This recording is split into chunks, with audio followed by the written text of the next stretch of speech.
Takk Gísli, góðir Íslendingar. Ég hef óskað eftir því að ávarpa ykkur á þessari stundu, nú þegar miklir erfiðleikar steðja að íslensku þjóðlífi.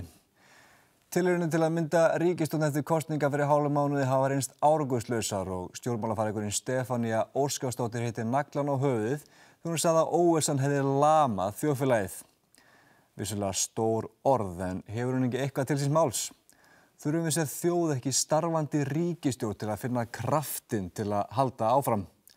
Þurfum við ekki að vita af Bjarna, Katrínu og Ásmundi í vinnunum til að sofa rótt? Í þessari sérstöku útgáfu af fréttum vikunar með mér, þá skoðum við hvernig íslensku þjóðfélagi hefur farnast í stjórnleysinu sem hefur ríkt undanfarnar vikur.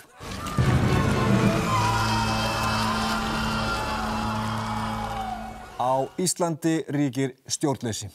Stjórnleysi sem hefur stökkbreytt þjóðfélaginu í lögregluríki þar sem bílstjórar eru ofsóttir af stjórnvöldum fyrir það eitt að vera kvefaðir. Hver hefur ekki lent í því að hnerra, reka löppina í bensíngjöfina og enda á 180 km hraða á Reykjanesbrautinni? Hvar endar þetta? Getur fólk með frjókornaofnæmi átt von á því að ökuskírteini er að vera gerð upptæk? Öfgahópar þrífast best í stjórnleysinu og í vikunni var heiðarlegur umhverfisverndarsinni ofsóttur fyrir það eitt að bjóða 14 fermetra herbergi til leigu á 100.000 krónur á mánuði. Í kommentakerfunum gat fólk ekki skilið kosti þess að vera með klósett í sturtunni. En það sparar ekki bara tíma heldur líka pappír, því til hvers að skeina þegar maður getur skólað.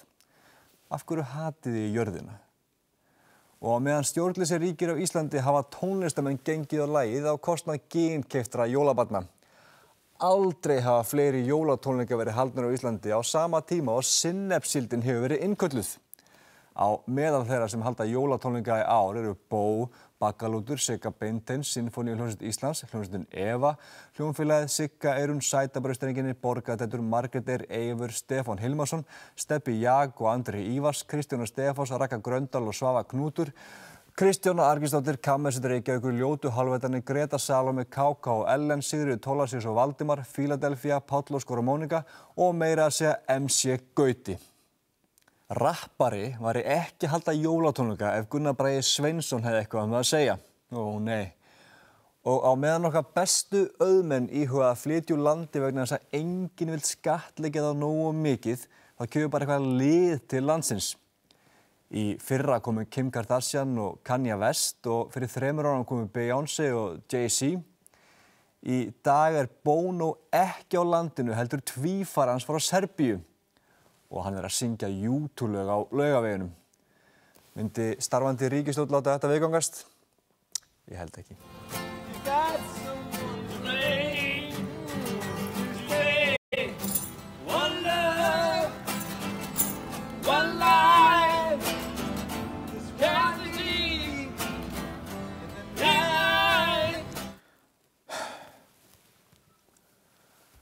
Góðir Íslendingar.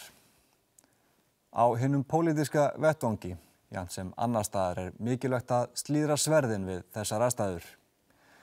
Miklu skiptir að við sýnum bæði stillingu og yfirvegun þá erfiðu daga sem nú fara í hönd. Látum ekki hug fallast og styðjum hvert annað með ráðum og dáð. Á þann hátt, með íslenska bjartsýni, æðruleysi og samstöðu af vopni, munum við standa storminn af okkur. Guð blessi Ísland.